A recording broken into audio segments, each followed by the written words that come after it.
এই অঙ্কটা খুব গুরুত্বপূর্ণ একটা অঙ্ক, সামনের পরীক্ষাগুলোর জন্য খুব গুরুত্বপূর্ণ। এই অঙ্কটাতে বলা হয়েছে তাজা ফলের মধ্যে 72% জল থাকে এবং শুকনো ফলগুলোতে 20% জল পাওয়া যায়। তাহলে 100 কেজি তাজা ফল থেকে কত পরিমাণ শুকনো ফল পাওয়া যায়? ভালো করে চিন্তা করে দেখো।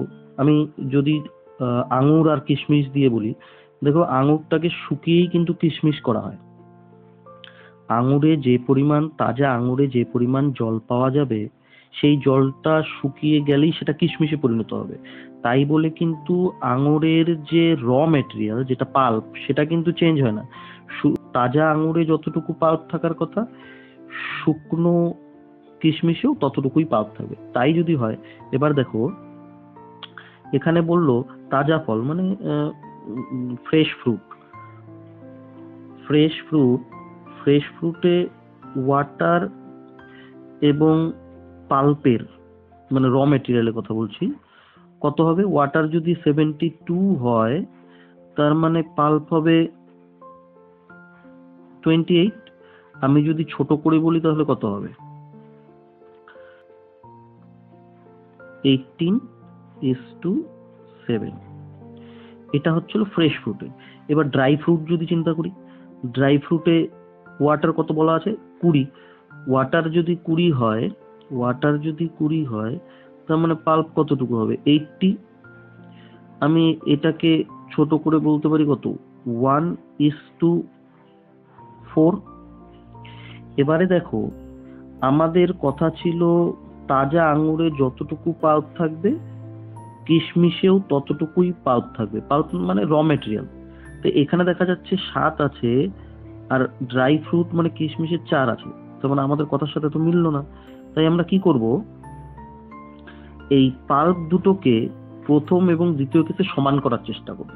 কি করে সমান করব? এই পাল্প ওপরেরটাকে 4 দিয়ে, মানে নিচেরটা দিয়ে, আর নিচেরটাকে 7 দিয়ে গুণ করে দেবো সমান করার জন্য পাল্পটাকে। তাহলে গুণ করার পরে কত থাকবে? 72:28, এবং ড্রাই ফ্রুটে থাকবে 7:28। এবার দেখো পাল্প সেম হয়ে গেল, 28 এবং 28।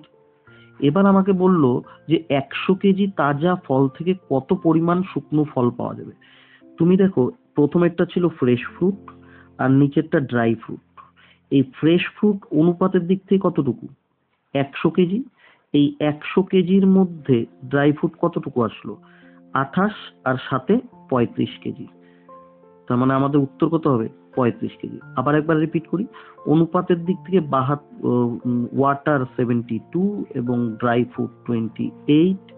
টোটাল 100 ভাগের মধ্যে ড্রাই ফ্রুট 7:28, মানে 35 কেজি। তার মানে 100 কেজির মধ্যে আমরা 35। প্রশ্নও জিজ্ঞাসা করছে 100 কেজি, তার মানে এই অনুপাতের দিক থেকে 100 ভাগ মানে আমাদের 100 কেজি। এই 100 কেজির মধ্যে পাবো 7:28, 35 কেজি। তার মানে আমাদের অ্যান্সার হয়ে যাবে 35 কেজি। এই অঙ্কটা বুঝে থাকলে নেক্সট অঙ্কটা করো, এবং উত্তর হয়ে গেলে কমেন্টে জানাবে। Thank you.